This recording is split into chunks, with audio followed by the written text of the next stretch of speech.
Bapak, Ibu, dan saudara-saudari yang dikasihi Tuhan, kita berjumpa lagi melalui sapaan Gembala hari ini. Kiranya kita semua senantiasa berada dalam pemeliharaan kasih Allah. Bapak, Ibu, dan saudara-saudari yang dikasihi Tuhan, ada seorang yang bernama Yohanes Pembaptis. Ia tampil di hadapan banyak orang, dan kepada banyak orang itu ia menyerukan, "Bertobatlah."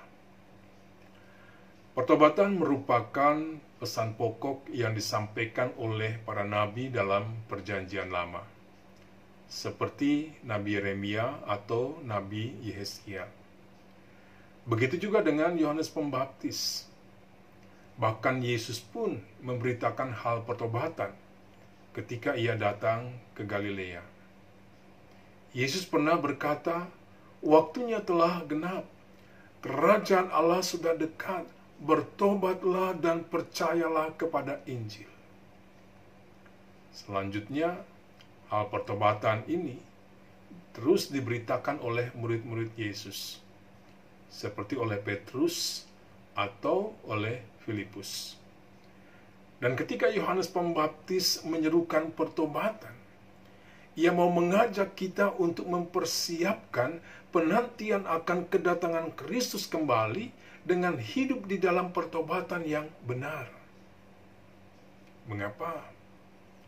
Karena mengenai pertobatan, ada orang yang beranggapan dan berpikir bahwa pertobatan adalah hal menghentikan segala tindakan buruk sehari-hari yang dilakukan oleh kita dan menggantinya dengan perbuatan-perbuatan baik. Seperti dari suka mencuri menjadi suka memberi.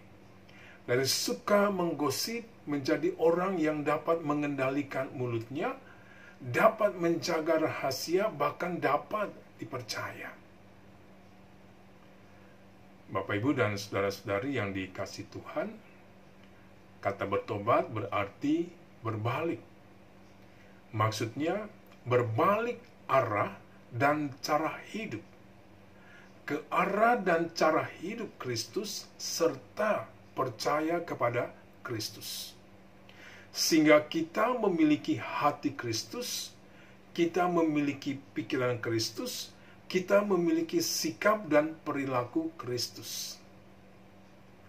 Karena Yesus pernah berkata, "Akulah jalan dan kebenaran dan hidup. Tidak ada seorang pun yang datang kepada Bapa kalau tidak melalui Aku." Dengan begitu, kita tidak lagi akan berbuat baik di jalan ke arah yang salah, melainkan kita akan selalu berbuat baik di jalan ke arah yang benar. Dengan perkataan lain, bertobat adalah mengubah visi dan misi hidup kita.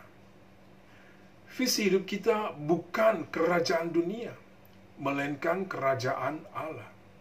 Misi kita bukan keinginan kita, melainkan kehendak Allah. Supaya di tempat di mana aku berada, kamu pun berada. Karena pertobatan adalah sikap dan perilaku hidup orang beriman dan percaya yang mengasihi Allah dan yang mau tetap setia kepada Kristus.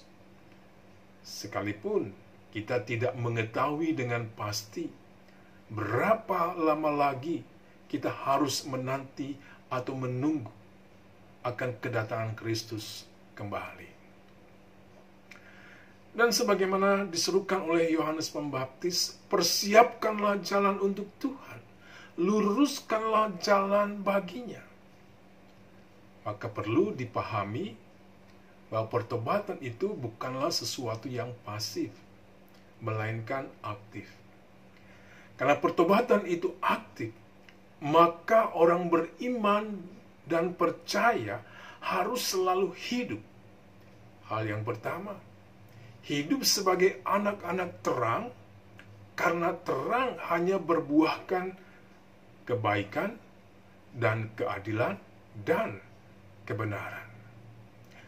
Dan hal yang kedua, janganlah turut mengambil bagian dalam perbuatan-perbuatan kegelapan yang tidak berbuahkan apa-apa. Bapak, Ibu, dan saudara-saudari yang dikasihi Tuhan, besok pada hari Minggu, kita akan memasuki Minggu Advent yang kedua. Marilah kita menghayati dan memaknai Minggu Advent yang kedua ini dengan pertobatan hati melalui sikap dan perilaku hidup yang semakin mengasihi Allah dan setia kepada Kristus, sehingga kita layak untuk menyambut kedatangan dan kehadiran Kristus, Sang Bayi Kudus dan Raja yang menghakimi dengan kepenuhan cinta kasih-Nya yang menyelamatkan hidup orang-orang yang berkenan kepadanya. Kiranya Tuhan menolong kita. Mari kita berdoa. Ya Allah, kami bersyukur karena Engkau senantiasa mengasihi kami dan Engkau senantiasa setia terhadap kami.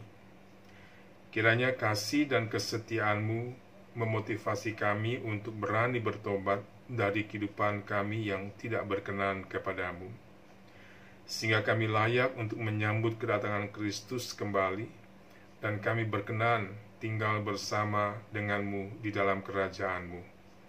Di dalam nama Yesus, amin.